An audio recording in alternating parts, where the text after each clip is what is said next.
Harka fuunee hordoftoota keenyaa nageenyi keenya bakka jirtetti sana qabu jechaa odeeffannaa wayitaawaa sadasaa 26 bara 2025 qindeeffannee si'achimaa dursa oduu ijoo. Biltiginnaan qondaala olaanaa tokko hojiirraa ari'uuf akka jiru gabaafame. Qondaalli biltiginnaa hojiirraa ari'uuf jiru kun kanaan dura Michuu Lammaa Magarsaati jedhamu nama bakka bu'ee akka ta'etu eerame. Waraanni bilisummaa Oromoo waraana faashistii Abiyyi irratti haleellaa cimaa raawwachuu yoo ibsu, raayyaan ittisaa Impaayirtii immoo hidhattoota 470 ol irratti tarkaanfii fudheeraa jedhe. Raayyaan ittisaa ibsa baasee kanaan opereeshinii milkaa'aa naannoo Oromiyaa fi Amaaraa keessatti geggeessuu ifoomse. Mootummaan maqaa Oromoo dhaatuu fi Oromoo lafarraa daguugaa jiru biltiginnaan dargaggoota abdii borii 6 haala suukkanneessaan iddoo tokkotti rashanuun dhagahame. Dargaggoonni hojii dhuunfaa irratti bobba'anii of jiraachisaa turan kunneen hidhata woboo qabdu jedhamuun rashanamanii jedhame. Humni waraanaa Sudaan ergaa labsii waraanaa dhaabuu labsameen booda haleellaa garee finciltootaa akka ofirraa qolatee ibse. Kunis magaalaa kibba godinaa Gordofaan kan dhiha magaalaa Baabunaas irratti argamtutti akka ta'etu himame. Warri toora YouTube chaanalii kanaaf haaraa taatan subscribe, like taasisaa jechaan gara bal'ina oduutti isin dabarsa. Biltiginnaan qondaala olaanaa tokko hojiirraa ari'uuf akka jiru gabaafame. Qondaalli biltiginnaan hojiirraa ari'uuf jiru kun kana dura nama Michuu Lammaa Magarsaati jedhamu bakka bu'uun hojjechaa ture jedhame. Qondaalli biltiginnaa kun yeroo ammaa dirqamaan boqonnaa akka bahan taasifamuu kan himame yoo ta'u, isa bakka bu'uu jedhamanii kan yaadaman namoonni 2 filatamanii ulaalaa gadhaan madaalliin geggeeffamaa jira jedhame. Abiyyi gara aangootti akka dhufanii namoota isaaniif amanamoo ta'an seektara baankii fi tikaa irratti muudaa kan ture yoo ta'u, yeroo sanatti obbo Baacaa Ginaa hoogganaa baankii daldalaa gochuun muudanii turan. Obbo Baacaa Ginaa waggaa tokkoo fi baatii 6 erga hojjetanii booda Michuu Lammaa Magarsaati jedhamuun hojiirraa ari'amanii ambaasaadara ta'uun biyya alaatti ergamaniiru. Abiyyi ergaa obbo Baacaa Ginaa hojiirraa geggeessanii booda maallaqa akka barbaadan sochoosuu fi dhaabbilee dhuunfaa isaanii kan akka Ovid to'achuuf nama isaan gargaaru obbo Abbee Saanoo baankii intarnaashinaali Oromiyaa irraa fiduun pirezidaantii baankii daldalaa gochuudhaan muudanii turan. Waggoota darbaniif pirezidaantummaan baankicha geggeessaa kan turan obbo Abbee Saanoo yeroo ammaa dirqamaan boqonnaa akka bahanii fi guyyoottan darban kana hojiilee isaan irratti akka hin argaman maddi keenya ifoomseera.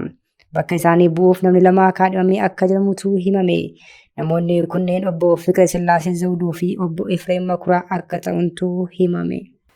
Waraanni bilisummaa Oromoo waraana faashistii Abiyyi irratti haleellaa cimaa raawwachuu yoo ibsu, raayyaan ittisaa Impaayirtii immoo hidhattoota 470 ol irratti tarkaanfii fudheeraa jedhe. Raayyaan ittisaa ibsa baasee kanaan opereeshinii milkaa'aa naannoo Oromiyaa fi Amaaraa keessatti geggeesseera jedhe. Raayyaan ittisaa Impaayirtii kun gaafa 13 bara 2018 akka lakkoofsa Habashaatti bobbii taasiseen faannoo fi shanee haleelleeraa jedhe. Naannoo Amaaraa godina Gojjam Bahaa fi naannoo Oromiyaa godinaalee Shawaa Kaabaa fi Shawaa Lixaa keessatti opereeshinii kana geggeessuu ifoomse. Gojjam Bahaa aanaalee akka Gozaamiin, Debaayii Xalaat, Dabra Eeliyaas, Chartekil, Dogloomaa, Warqaammaa, Giraagidimii fi Immaa Hoyi Gedaam jedhamanitti diina haleeluun qulqulleessineerraa jechuun ibse raayyaan ittisaa Impaayirtii kun. Akkasumas naannoo Oromiyaa godina Shawaa Kaabaa aanaa Hidhabuu Abootee fi Dagam akkasumas Shawaa Lixaa aanaa Walqixxee keessattis tarkaanfii wal fakkaataa fudhachuu ifoomse.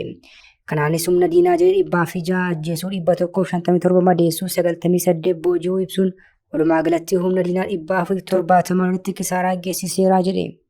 Miidiyaan hidhata waraana bilisummaa Oromoo qabuu fi har'ata biyyoolessaa Oromiyaa jedhamu gabaasa qabatee baheen ammoo waraanni bilisummaa Oromoo zooniin kibbaa godina Gujii Lixaa aanaa Dugda Daawwaa gandaa Hemmaa Kiinshoo jedhamutti tarkaanfii 24 bara 2025 fudhateen loltoota Abiyyi Taroobitti irratti ajjeesuun 2 ammoo madeessuu ibse.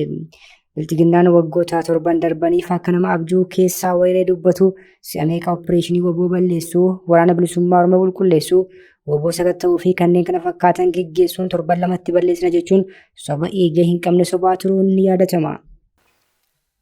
Mootummaan maqaa Oromoo dhaatuu fi Oromoo lafarraa duguugaa jiru biltiginnaan dargaggoota abdii borii 6 haala suukkanneessaan iddoo tokkotti rashanuun dhagahame. Dargaggoonni hojii dhuunfaa irratti bobba'anii of jiraachisaa turan kunneen hidhata woboo qabdu jedhamuun rashanamanii jedhame. Waggoota 7 darban bahaa hanga dhiyaatti kaabaa hanga kibbaatti haala suukkanneessaan ilmaan Oromoo diroonii fi lafoon lafarraa duguugaa kan ture biltiginnaan gocha isaa kana jabeessee turuudhaan Wallagga Lixaa aanaa Gullisoo keessatti dargaggoota 6 rashaniira. Dargaggoonni maqaan isaanii Boonaa Imaanee, Magarsaa Abdii, Obsii Karrasaa, Daawwit Darajjee, Damee Sanbataa fi Firoomsaa Malkaamuu jedhaman Dilbata darbe gaafa 23 bara 2025 aanaa Gullisoo ganda Maaroo irraa qabamuun guyyaa 3 booda rashanamaniiru. Sirnichi kanaan dura Amaanu'eel Wandimmoo hidhata woboo qabda jechuun addabaabaatti baasee yoo rashanu qondaala adda bilisummaa Oromoo Obbo Battee Urgeessaa immoo kutaa ciisicha isaaniitii baasuun harka duubatti hidhee rashaneera. Humni waraanaa Sudaan erga labsii waraanaa dhaabuu labsameen booda haleellaa garee finciltoota ofirraa qolachuu beeksise. Humni waraanaa Sudaan kibxata kaleessaa haleellaa garee finciltoota Sudaan naannawaa kibba godina Gordoofaan kan dhihaa magaalaa Banbulaa irratti haleellaa raawwatee ofirraa qolachuu ibse. Kunis kan raawwatame garee finciltoota Sudaan gama tokkoon waraana ji'oota 3 dhaabuu erga labsee guyyaa tokko boodadha. Raayyaan ittisaa Sudaan lola geggeeffameen ajajoota garee finciltoota Sudaan hedduu fi loltoota dhibbootaan lakkaa'aman ajjeesuu, konkolaattota lolaa hedduu to'achuu kanneen biroos barbadeessuu ibse.